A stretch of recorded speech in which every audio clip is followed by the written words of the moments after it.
सभी को जय जैन सुप्रभात। मैं नेहा प्राकृत की ऑनलाइन पाठशाला में एक बार फिर से आप सभी का हार्दिक स्वागत करती हूँ।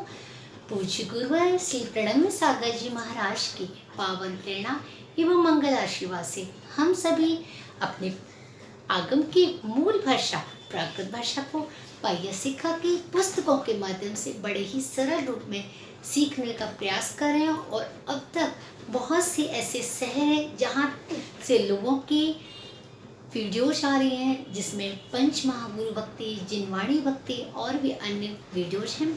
चलिए आज की इस पाठशाला का शुभारंभ करने से पूर्व हम सभी मंगलाचरण करेंगे। और मंगलाचरण करने के लिए मैं पुणे से श्रीमती पदमश्री जी को बोलना चाहूँगी। आज की इस पाठशाला का मंगलाचरण के माध्यम से शुभारंभ करें श्रीमती पदम जी।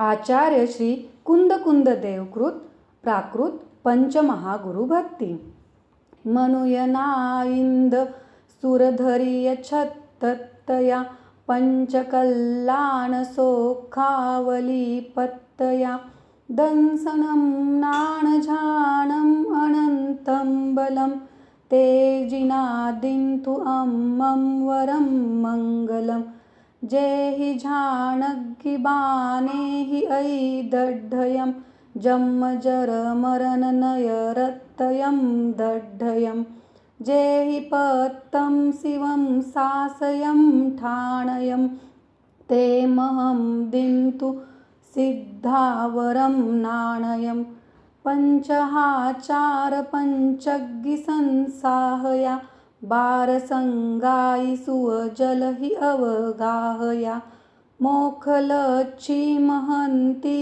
महं तेसया सूरिनो दिन्तु मोक्षं गया संगया घोरसंसार भीमाडवी कानने तिक्खवियरालनः पावपञ्चानने नट्ठमगाणजीवाणपः देशिया वन्दिमो ते उवज्झाय अमेसया उग्गतव चरणकरनेहि झीनं गया धम्मवर झाणसुकेकझाणं गया निब्भरम तव सिरि ये समालिङ्गया साहवो ते महं मोक्षपहमग्गया येन थोत्तेन जो पंचगुरु वन्दये गुरुय संसार घन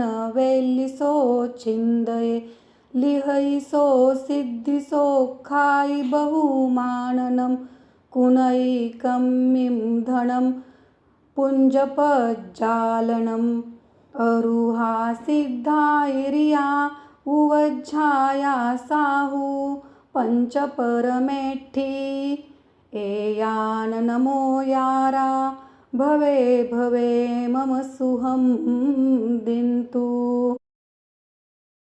चलिए पंच महागुरु भक्ति के इस मंगलाचरण के पश्चात आज हम सभी सीखेंगे विशेषण। विशेषण किसे कहते हैं, आइए सीखते हैं विशेषण। विशेषण की परिभाषा क्या होती है मैंने यहाँ लिख दी है, आप सभी अपने अपनी कॉपी में लिख लीजिए। जो शब्द संज्ञा या सर्वनाम की विशेषता बताते हैं, जैसे कि राम क्या है, एक संज्ञा शब्द है। फल क्या है, संज्ञा शब्द है। राम एक श्रेष्ठ बालक है, तो यह राम की क्या है, विशेषता है, संज्ञा की विशेषता है। फल मीठा है, तो मीठा क्या है, फल की विशेषता है, तो इसे क्या कहते हैं, विशेषण कहते हैं।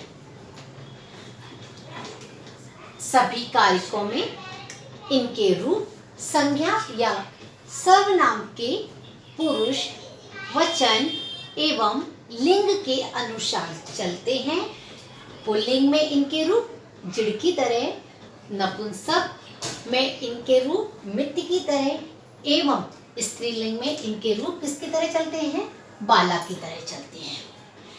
मैंने यहाँ 5 विशेषण लिखे हुए हैं, कुछ और विशेषण हैं जो आप सभी लिख लेना, अभी मैं उन्हें भी डाल दूंगी।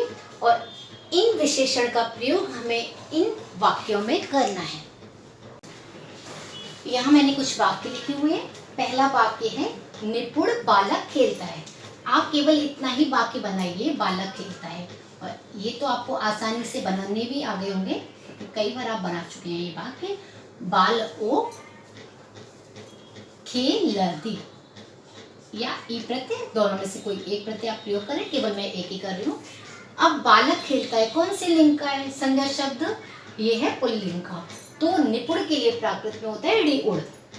तो डेउड़ का हम प्रयोग करेंगे और जिस तरह से बालक में ओ प्रत्यय का प्रयोग हुआ है उसी तरह से इसी के अनुसार यहाँ पे हम बना देंगे डेउड़। ठीक है। अगला है मधुर फल गिरता है। तो फलम, पद का अर्थ होता है गिरना और पद का भी अर्थ होता है गिरना। दोनों का ही अर्थ गिरना होता है। तो आप दोनों ही मैं लिख देती हूँ, तो ई प्रत्यय को भी लगा सकते हैं। फल कैसा है? नपुंसक लिंग का है, एक वचन का है। तो महुर, मीठा का क्या होता है? महुर। महुर इसी तरह से नपुंसक लिंग की तरह इसका भी क्या हो जाएगा? महुरम। श्रेष्ठ कन्या छिपती है। कन्या के रूप बाला, बालाओ, ऐसे ही करना। छिपती है, लुक का अर्थ होता है छिपना, तो लुक दी। अब कैसी कन्या? श्रेष्ठ। श्रेष्ठ के लिए प्राकृत शब्द है सेठ। अब कन्या बाला, बालाओ, सेठा, सेठा ओ, सेठा कड़ा लुक दी। अगला वाक्य है दुष्ट मनुष्य मरते हैं। नरो नरा, मनुष्य बहुत सारे हैं, और मरंती। ठीक है। तो दुष्ट कैसे? दुष्ट, तो दुष्ट क्या है? इनका विशेषण है ना। मनुष्य मरते हैं, तो कैसे मनुष्य मरते हैं? दुष्ट। तो दुष्ट का जो है इनका विशेषण है, और दुष्ट के लिए प्राकृत में शब्द का यूज करते हैं दुष्ट। तो दुष्ट मनुष्य कितने? बहुत सारे हैं, तो इसका बहुवचन दुष्टो, दुष्टा है ना, तो दुष्टा बनेगा। अगला वाक्य तुम मूर्ख हो। तुम के लिए तुमम। अब ये किसके लिए प्रयोग हुआ है? पुल्लिंग के लिए। तो मूर्ख का होता है मुख, और तुमम मुखो। अर्थी, अर्थी का भी प्रयोग कर सकते हैं। यहाँ पर हम असी का भी प्रयोग कर सकते हैं। अस क्रियापद के रूप होते हैं जिनके जो इस तरह से चलते हैं। अथि संति, असिथ, अमी, मो। तो असी जो है मध्यम पुरुष एक वचन में आता है, और अथि क्या है? कॉमन है, चाहे प्रथम पुरुष, मध्यम पुरुष अथवा उत्तम पुरुष का हो। तुम में, वह, इन सभी में अथि का भी प्रयोग हम कर सकते हैं। तो तुम मुख हो, अथि या असी। अब यहाँ पर अगर लड़की होती तो क्या हो जाता? तुम मुखार्थी, है ना। अब इनको आप बहुवचन में बदलिए, और क्या करें, आप इनको बहुवचन में बदलकर, जो बहुवचन में उसे एक वचन में बदलिए, एक वचन के वाक्यों को बहुवचन में बदलिए, और इन्हें आप कमेंट बॉक्स में डालिए। सभी लोग कमेंट बॉक्स में डालें ताकि मैं एक साथ सभी का चेक कर सकूँ। कई लोग होते हैं जो व्हाट्सएप पर अलग अलग मैसेज करते हैं, जिन्हें देखना मुश्किल रहता है, तो आप एक साथ डाल सकते हैं अपने वाक्य। और इस तरह से हमने किया विशेषणों का प्रयोग। मैं कुछ और विशेषण डाल रही हूँ जिनका प्रयोग भी आपको करना है, कुछ और वाक्य डाल रही हूँ उनका भी प्रयोग आपको करना है। और आशा करती हूँ इस वीडियोज के माध्यम से आपको समझ में आए होंगे विशेषण क्या होते हैं, किस तरह से इनका प्रयोग होता है।